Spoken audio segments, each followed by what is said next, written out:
Corey, tell us more about about what kind of an investment Twitter really will be. Well, Betty, it's an investment for optimists, right? I mean, if you look at this business, and you just look at the most simple thing in the world, how much money does the company make? Well, it doesn't make any money. It loses boatloads of money. And if you look at the escalating losses of this company, you would find yourself scratching your head how you can get to a fully diluted value of the company at $17 billion. Because, you know, a company that's losing money, losing $65 million in the last quarter, it seems kind of crazy to pay that kind of valuation. But let me take you through a little thing here. I'm going to take you through how the business works and how Wall Street might look at it. So with the costs exceeding the revenue, duh, you get to a $65 million loss. But what if you look at the fundamental aspects of those costs, which are things, a big aspect of those are, in fact, the depreciation and the stock option expenses that the company is incurring before it goes public. If you strip out those costs, you could see about a $10 million profit for this business in the last quarter.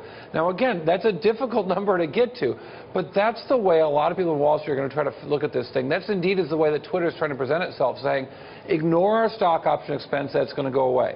Ignore our depreciation expenses for our recent acquisitions. We're not always going to do this kind of acquisitions. If you begin to ignore those costs that we have, you can start to imagine a profitable business. Now, that's a lot of mental gymnastics, but that's exactly the story that Goldman Sachs is out there telling investors in private meetings, that Twitter executives are telling people in their S1 document and in those private meetings. And that's what the bulls in this stock are going to start to believe is a business without some of the costs that they've had going forward, and they can start to tweeze those numbers out already.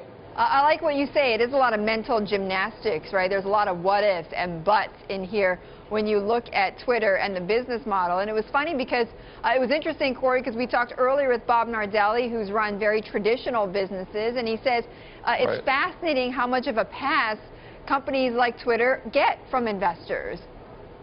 I completely agree. I mean, here I am, a technology reporter on Bloomberg West, talking about why are people buying technology stocks.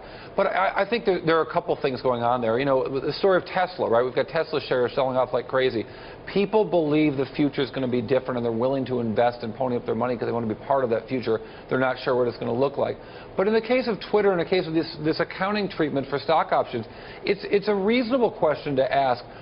To what expectations should we have about the future of stock option expenses with the company? It's a non-cash expense, right? They issue the stock options. They're not actually paying money for it. Can Twitter exist in the future without these huge stock option expenses? They may still pay employees with cash and stock. Employees may still be willing to go work there and in other Silicon Valley companies for lower salaries with the hope that the stock options will increase in value. But that expense, reasonably, you can expect that expense to go down over time for Twitter, and then you might imagine a different income statement business model. But I think Nardelli's absolutely right. Some technology companies get a big pass because it's believed that they're part of the future. All right, Corey, thank you so much. Our Bloomberg West editor-at-large, Corey Johnson, on Twitter.